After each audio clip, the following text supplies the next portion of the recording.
In this video, I'm going to examine this rational function and try to identify all of its key characteristics. We're going to find the axis intercepts, the vertical and horizontal asymptotes.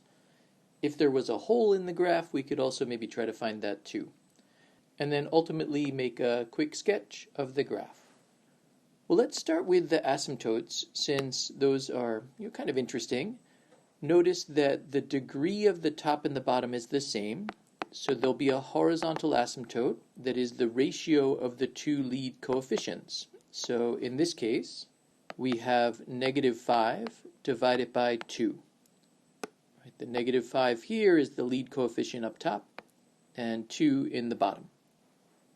There's a vertical asymptote when the denominator equals 0 and the top does not. So 2x minus 6 equals 0 when x equals 3. And so that's our vertical asymptote. We get y-intercepts when x equals 0. And so if I plug in 0 for x, I get 10 divided by -6. Or we could maybe say more simply, -5/3. So around 1.6, 1.7 on the graph. And now for the x-intercept, we need y to equal 0, which means we need to solve the equation 0 equals 10 minus 5x divided by 2x minus 6.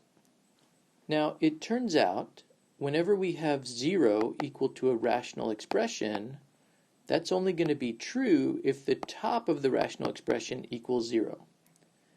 Because, in this case, if you think about it, if I multiply both sides by the bottom, there's a 0 over here. So 0 times anything is still going to be 0. So I get 0 equals 10 minus 5x. And so the top of the expression has to equal 0. Which means 10 equals 5x, which means x equals 2. So our x-intercept is at 2.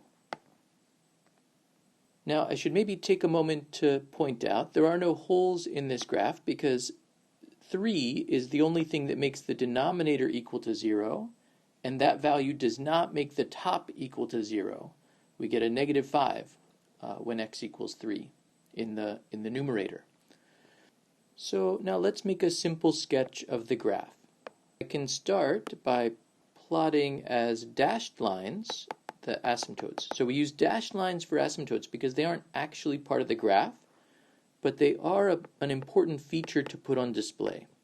So we have a vertical asymptote at x equals 3. It's also probably a good idea to label these.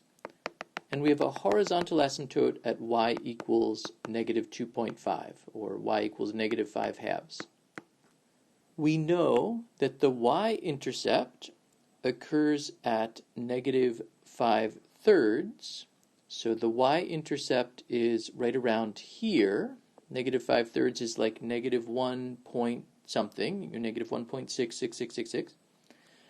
And there's an x-intercept at +2, so right around here. And so that gives me a pretty good idea what the shape of the graph needs to look like.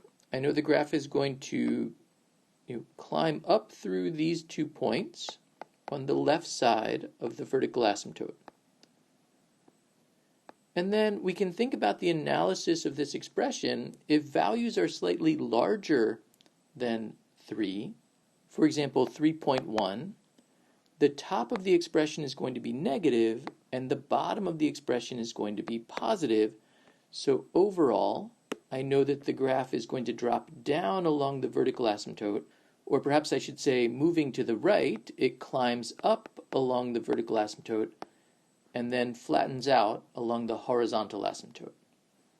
To be sure about this, there's no harm, except it takes a little bit of time, there's no harm in choosing some additional points. Points that are larger than 3. So if I plug 4 into my formula, I get negative 10 divided by 2. Negative 10 divided by 8 minus 6. So I know the value is at negative 5. If I plug in 5 into my function, I get 10 minus 25, so I get negative 15 divided by 10 minus 6 is positive 4. And so 15 divided by 4 is around 3.75, so negative 3.75. And you could see if you plug in larger and larger values for x, we never get above negative 2.5. So if you're worried about what happens, kind of as we move to the right, we can see by plugging in a few points that the value is always going to stay under negative 5/2. I hope you enjoyed the video. Thanks for watching.